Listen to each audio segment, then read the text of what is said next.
I want to know what made you decide to join Miss South Africa amid the pandemic, because the pandemic is already challenging. What more joining a pageant? So it's funny you ask, because before entering, I phoned my best friend and I was like, listen, I don't know if I want to enter during COVID, because it was such unsure times. And back then, when I think they announced the entries, it was level 5. So it was the strict level. We couldn't go anywhere. And I was planning to enter Miss South Africa last year. So I didn't really want to change my course of plan.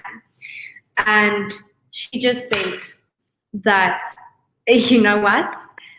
If you feel strongly about this year and you've always been, because remember, this is something you plan way in advance. So I said, okay, I'll finish my studies, which I did in 2019. I finished my degree. I was like, then I'll enter this essay.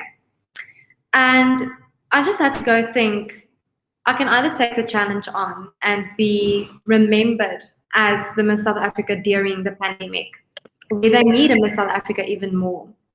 And what great responsibility to not be that person when you speak during troubling times. People want to listen because people need that words of encouragement. So I just made the decision to say, you know what, this might be not the way you know it, but there's nothing to lose. So just went for it. Okay, so what has been the biggest challenge during the whole Miss South Africa stint? I'm so sorry, Drew. You are lagging again. Yeah. I think we are so far apart. Sorry, will you just repeat that? Yep, yeah, I asked earlier, what has been the biggest challenge during the whole Miss South Africa stint? The biggest challenge? Yeah, during...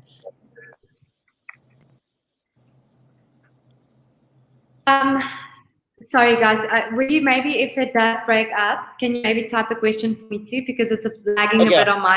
I'm so sorry. I can do the questions for you. Drew is asking, what was the biggest challenge for you during the competition? Okay, so the biggest challenge during Miss South Africa. Yes. So I entered, guys, and I was compared a lot to previous queens, and that really got to me, because I was like, didn't people see Natasha? Because I entered not even thinking about that. I was like, no one was saying Natasha essay before.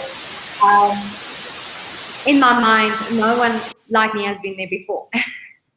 And I got compared a lot, and it really got to me. And I remember Vanna just sitting with me saying, listen, people will take a previous queen that's successful, and it's not necessarily a bad thing to be compared to her.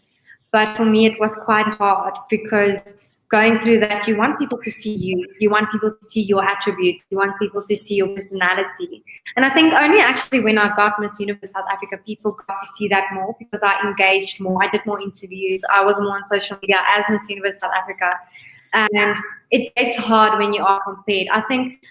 I can't think that it was easy for Catriona going after Pia and people just saying, comparing her constantly to Pia and saying, this is the standard that Pia says, this, and not actually feeling like people are seeing you. And struggling with that, but now I must say it's gotten a lot better, and it's not happening as much anymore. Okay. Another struggle, sorry, let me just throw it out there. Like, let me tell you all about the journey. So I struggled a lot with being vulnerable as well. And I don't think this is a struggle that only girls in pageants face.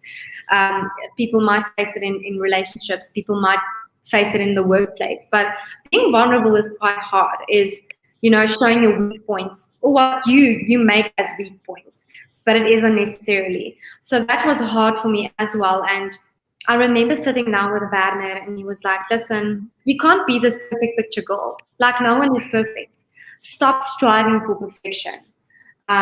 We love to see the vulnerability. We want to see the realness, the genuineness.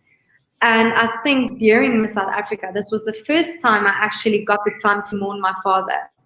And it's actually so hard to say, because entering Miss SA, it was 7 years since he passed away. And it was the first time I constantly actually cried about him. When I had to speak about him, I had the chance to grieve. And it sounds so silly, but people see pageants as, win the crown or lose the crown. For me, I won in so many different aspects. It was winning emotionally. It was winning in vulnerability. It was winning in owning myself. It was winning in stepping into my power. And what Miss South Africa did for me, I really can't explain to anyone. It's such a powerful platform because you walk in as one person and you come out as a different. I'm sorry, I was wiping my tears because I can relate to what you said about mourning your father. I don't want to make you. I don't want to make you No, cry. yeah, because I lost my father when I was 9, I'm so and sorry. yeah, and I still feel like it just happened yesterday, even Right. now. So I can relate to Exactly. what you said. Exactly. And people think if it's years and years back that it gets better. But no, you actually just learn how to deal with it and how to Yes. actually live with it and live with that loss.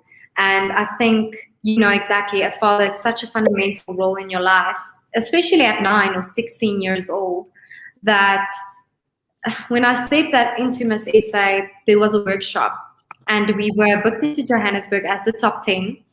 And we had Mhm. this workshop on the 1st of August. And my father actually passed away on his birthday, the 1st of August, 7 years ago last year. And I was sitting in there trying not to think about it. I was like, don't get emotional, like, don't show people something is wrong. And that was actually a power for me, is to express vulnerability, because even Drew, you sitting here telling me like, listen, I can relate to that. That's exactly why I wanted to speak about it more, because Mhm. no matter people losing a parent during this pandemic, no matter someone having a mother or father not having an income, not having a job during this pandemic, I can relate to that. And I think it's so important to be on a platform and being able to be relatable to people. I Okay. agree.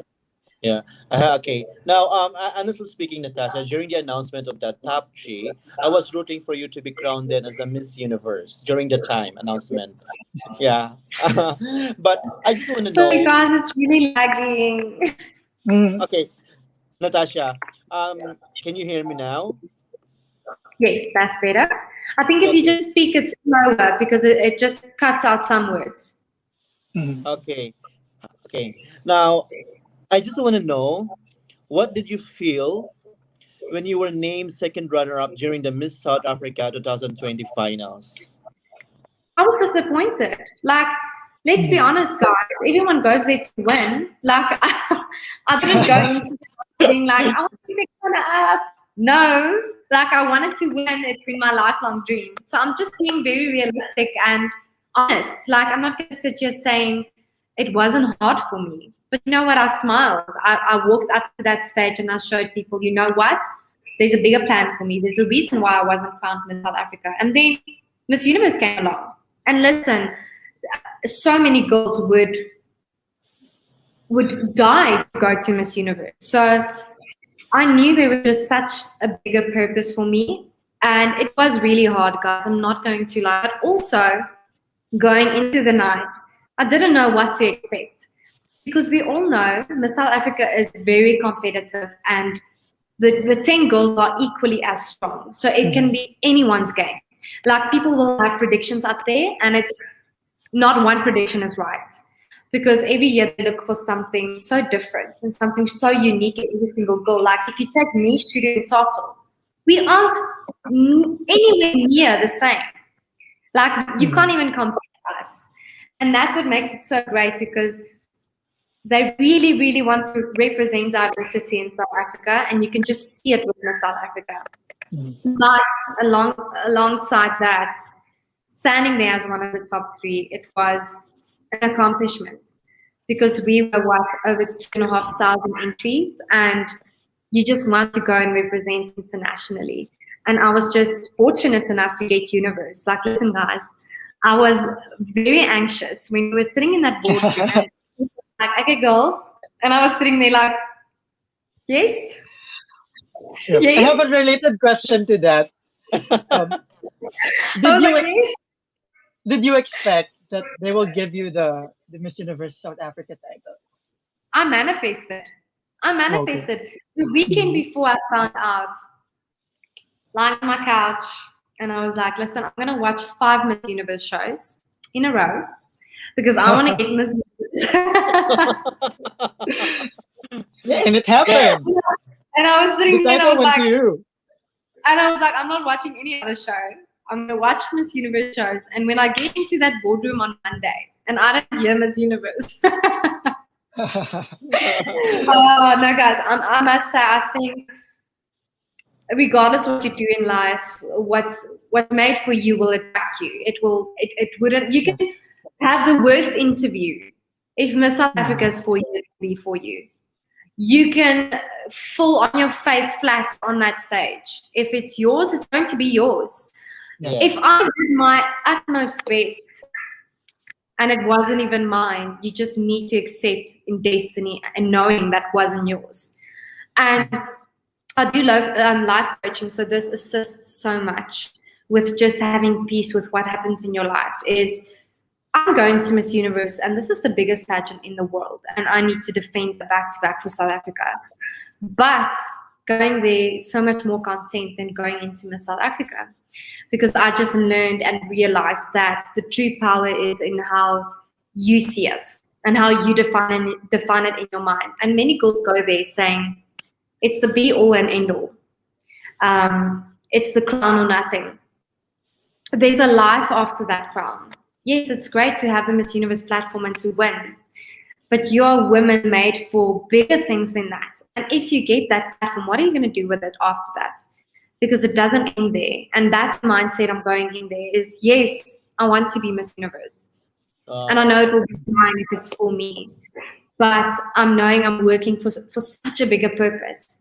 Because after I'm Miss Universe, I want to take that title and go into the business field for women, support entrepreneurship at a larger scale. And it's what you do with it. So you can't just go in there and saying, what if a judge asks you, okay, so what's after Miss Universe? Let's say you don't win.